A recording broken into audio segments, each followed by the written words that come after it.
इतना सारा पैसा खर्च करने के बावजूद अगर आप उसी पुराने स्टाइल का वार्डरोब बनवाने वाले हो तो उसका क्या फायदा होगा। देखिए दोस्तों, जब भी हम वार्डरोब बनाते हैं तो वो नए स्टाइल के हिसाब से होना चाहिए।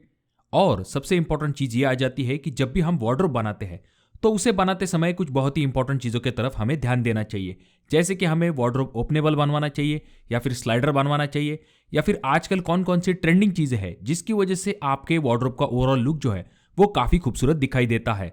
साथ में आपका जो वार्डरोब होता है, जब भी कारागिर उसे बनाते हैं तो वो कभी कभी हल्का मटेरियल भी इस्तेमाल कर सकते हैं। तो आपको मटेरियल के बारे में भी पता होना चाहिए। अगर आप किसी को काम देने वाले हो या फिर आप अपने आप से ही वार्डरोब प्लान कर रहे हो तो ऐसे में आपको यह भी पता होना चाहिए कि उस वार्डरोब को बनाने के लिए आपको कितना खर्च आ सकता है, क्योंकि कहीं ऐसा ना हो जाए कि आप अपने वार्डरोब का काम किसी और को दे दो और वो आपसे ज्यादा पैसे चार्ज कर ले। और साथ में हम आज के वीडियो में कुछ ऐसे भी पॉइंट्स देखने वाले हैं जो कि आपके वार्डरोब के कॉस्ट को कम करने में मदद करेंगे, पर इससे लुक के ऊपर कोई इफेक्ट नहीं होगा। तो चलिए बिना देरी किए हम वीडियो को शुरू करते हैं। पर उससे पहले अगर आप लोग इस चैनल पे नए आए हो तो चैनल को जरूर सब्सक्राइब कीजिए। तो जब भी आप अपना वार्डरोब प्लान करते हो तो वार्डरोब किस तरह से बनवाना चाहिए ये आपको पहले से डिसाइड कर लेना चाहिए। सबसे पहली चीज तो आ जाती है जो कि है ओपनिंग के रिलेटेड। जब भी हम वार्डरोब को ओपन करने के लिए जाते हैं तो हमारे सामने दो ऑप्शंस आ सकते हैं, जिनमें से पहला ऑप्शन आ जाता है जो कि है हिंज डोर ओपनिंग, यानी कि इसमें शटर जो है वो बाहर की तरफ खुलते हैं। और उसके बाद में दूसरा ऑप्शन आ जाता है ओपनिंग के लिए जो कि है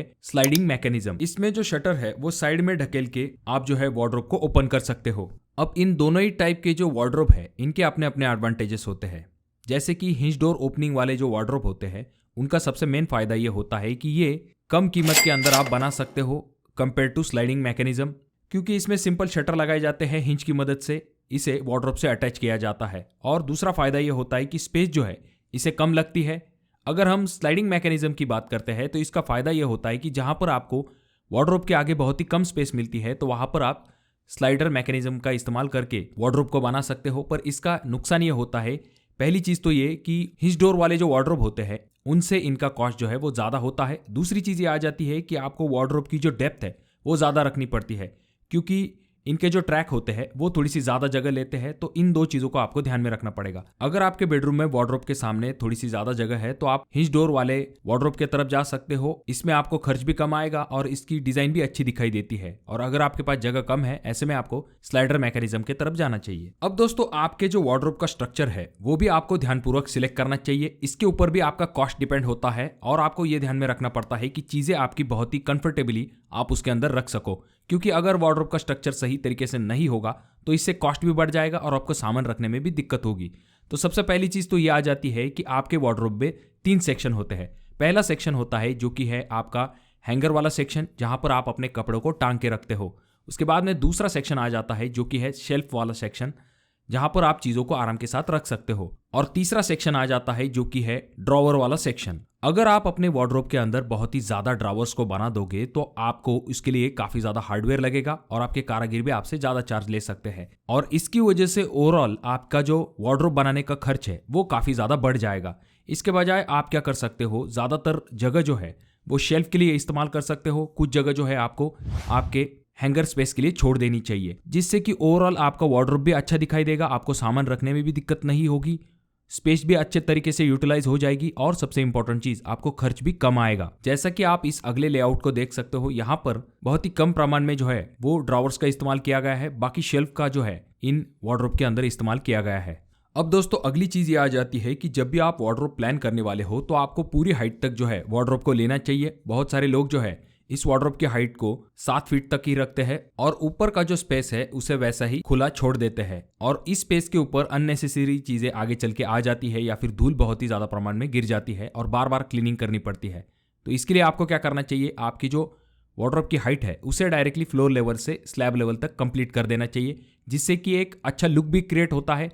और ऊपर का जो स्पेस होता है 7 फीट के ऊपर का, उसका भी आप इस्तेमाल कर सकते हो। भले ही आप इसमें ऐसी चीजें नहीं रखोगे जो कि आपको हर रोज इस्तेमाल करनी होती है, पर जो चीजें आपको कभी कभी चाहिए होती है तो आप उन्हें आराम के साथ वहां पर रख सकते हो और जब जरूरत पड़े वो तब इस्तेमाल कर सकते हो। और अगर आप शटर बनवाने वाले हो तो ये जरूर ध्यान में रखिए कि अगर आप डायरेक्टली 10 फीट हाइट तक का शटर बना दोगे तो ये दिखने में तो अच्छा दिखाई देगा, पर आगे चल के ऐसा शटर जो है वो बेंड हो सकता है। इसीलिए आप जो है 2 सेक्शन में इसे डिवाइड कर सकते हो। 7 फीट तक आपका शटर आएगा और उसके ऊपर का जो शटर है वो अलग से होगा। यानी कि पहला शटर आपका 7 फीट का होगा, उसके बाद का जो शटर है वो 3 फीट का होगा। इसमें आप डायरेक्टली ओपनेबल भी कर सकते हो या फिर हाइड्रोलिक वाला कर सकते हो, जिसमें कि शटर जो है वो ऊपर की तरफ ओपन होता है। अब यहाँ पर और एक इंपॉर्टेंट पॉइंट आ जाता है जो कि आपके वार्डरोब की कॉस्ट और लाइफ और ड्यूरेबिलिटी को डिसाइड करने वाला है, और वो कि आप कौन से मटेरियल के साथ अपने वार्डरोब को बनवाने वाले हो। वैसे तो वार्डरोब बनाने के लिए बहुत सारे अलग अलग टाइप के मटेरियल का इस्तेमाल किया जाता है, जैसे कि engineer would, plywood, MDF, SDF, इस तरह के अलग अलग चीजों का इस्तेमाल किया जाता है। अगर आपने बहुत ही सस्ता वार्डरोब कहीं पर देखा है रेडीमेड, तो ज्यादातर चांसेस हो सकते हैं कि वो जो वार्डरोब है वो पार्टिकल बोर्ड की मदद से बनाया हुआ होगा, क्योंकि बाकियों की तुलना में उसका कॉस्ट कम होता है। पर इससे दिक्कत ये होती है कि इसकी लाइफ बहुत ही कम होती है और इसके बहुत सारे डिसएडवांटेजेस भी होते हैं, तो इसीलिए आपको पार्टिकल बोर्ड की तरफ नहीं जाना है। अगर हम वार्डरोब बनाने की बात करते हैं तो बेस्ट ऑप्शन आपके लिए हो सकता है जो कि है प्लाईवुड। तो अगर हम प्लाईवुड की बात करते हैं तो ज्यादातर वार्डरोब जो है वो प्लाईवुड की मदद से ही बनाए जाते हैं, जो कि दिखने में और टिकने में भी काफी अच्छे होते हैं। पर ये जो प्लाईवुड है इसमें भी 3 टाइप आते हैं। पहला टाइप होता है जो कि है MR यानी कि मॉइस्चर रेजिस्टेंट, उसके बाद में दूसरा ऑप्शन आ जाता है जो कि है BWR, और तीसरा ऑप्शन आ जाता है जो कि है BWP। अब इनमें से जो MR प्लाई होती है वो बेसिक प्लाई होती है, जिसका कॉस्ट बाकी 2 प्लाई जो आने वाली है उनसे कम होता है, पर ये वाटर रेजिस्टेंट नहीं होती है, ना ही ये ज्यादा टर्माइट प्रूफ भी होती है। पर अगर आपका बजट बहुत ही कम है तो आप इस ऑप्शन के तरफ भी जा सकते हो, पर यहाँ पर आपको अच्छी कंपनी के तरफ जाना चाहिए। वहीं पर अगर हम BWP प्लाई की बात करते हैं, यानी कि 710 ग्रेड वाले प्लाई की बात करते हैं, तो जहां पर ज्यादा पानी वाला एरिया है या फिर किचन है, तो वैसी जगह पर आपको BWP प्लाई के तरफ जाना चाहिए। हालांकि इसकी वजह से आपका वार्डरोब का कॉस्ट जो है वो बढ़ सकता है, पर MR प्लाई के कंपैरिजन में काफी ज्यादा ड्यूरेबल होते हैं। अब इसके बाद बात करते हैं आपके वार्डरोब के लुक के बारे में। तो जब भी आपके वार्डरोब का लुक डिसाइड करना होता है तो उसमें एक इंपॉर्टेंट फैक्टर होता है कि आप अपने वार्डरोब के ऊपर क्या लगा रहे हो, क्योंकि आपका जो शटर होता है उसके ऊपर लगाने के लिए बहुत सारे ऑप्शंस अवेलेबल होते हैं, जैसे कि laminate, veneer, charcoal sheet, metal sheet, PU coating, acrylic sheets. इनमें से सबसे बेस्ट ऑप्शन की अगर हम बात करें तो लैमिनेट आपके लिए एक बेस्ट ऑप्शन हो सकता है। इसमें आपको बहुत सारे टाइप की फिनिशिंग मिलती है और ये दिखने में भी काफी अच्छा दिखाई देता है। अगर आप एक्रेलिक की तरफ जाते हो तो एक्रेलिक में आपका जो वार्डरोब का कॉस्ट है वो बढ़ जाता है, और अगर आपका बजट अच्छा है और आप हाई एंड वार्डरोब बनाना चाहते हो तो आप ब्लैक टिंटेड ग्लास के तरफ भी जा सकते हो। ये भी एक जबरदस्त ऑप्शन आजकल मार्केट में अवेलेबल है, पर इसके लिए आपका जो वार्डरोब है वो अंदर से भी अच्छा खासा ऑर्गेनाइज होना चाहिए, क्योंकि इसमें थोड़ा बहुत जो है वो अंदर का भी दिखाई देता है, पर इसका लुक जो है काफी जबरदस्त होता है। और आप जब भी वार्डरोब बनाने वाले हो तो उसकी डेप्थ भी काफी इंपॉर्टेंट होती है, क्योंकि जब भी हम कपड़ों को रखते हैं अगर डेप्थ कम है, ऐसे में शटर क्लोज होने में दिक्कत होती है। वो जो कपड़े होते हैं वो आपके वार्डरोब से थोड़े से बाहर की तरफ आ जाते हैं, जिस वजह से शटर क्लोज करने में भी दिक्कत होती है। और आपको सामान अगर कंफर्टेबली रखना है और अगर आपके पास जगह अच्छी है तो आप वार्डरोब की जो डेप्थ है वो 2 फीट तक रख सकते हो, जिसमें कि आप सामान जो है वो बहुत ही कंफर्टेबली रख सकते हो और शटर भी क्लोज होने में दिक्कत नहीं होगी। और अगर आपके पास जगह की कमी है तो आप वार्डरोब के डेप्थ के लिए 18 इंच या फिर 20 इंच की तरफ भी जा सकते हो। अब दोस्तों जानते हैं कॉस्ट के बारे में। तो यहाँ पर हम जो कॉस्ट देखने वाले हैं वो कम से कम कॉस्ट देखने वाले हैं। बहुत ही कम खर्च के अंदर अगर आप वार्डरोब बनवाना चाहते हो तो आपको कितना खर्च आ सकता है इसके बारे में हम देखेंगे। सबसे पहले हम मटेरियल के बारे में देखेंगे, उसके बाद में लेबर चार्ज के बारे में देखेंगे, फिर बाद में इन दोनों को मिला लेंगे, जिससे कि अगर आपको सेपरेटली भी बनवाना है या फिर कॉम्बो में बनवाना है तो कितना खर्च आएगा इसकी एक प्रॉपर आइडिया मिल जाएगी। अब ये जो वार्डरोब का कॉस्ट है ये 2 चीजों के ऊपर डिपेंड होता है। पहला जो कि है लेबर कॉस्ट और दूसरा जो कि है मटेरियल कॉस्ट।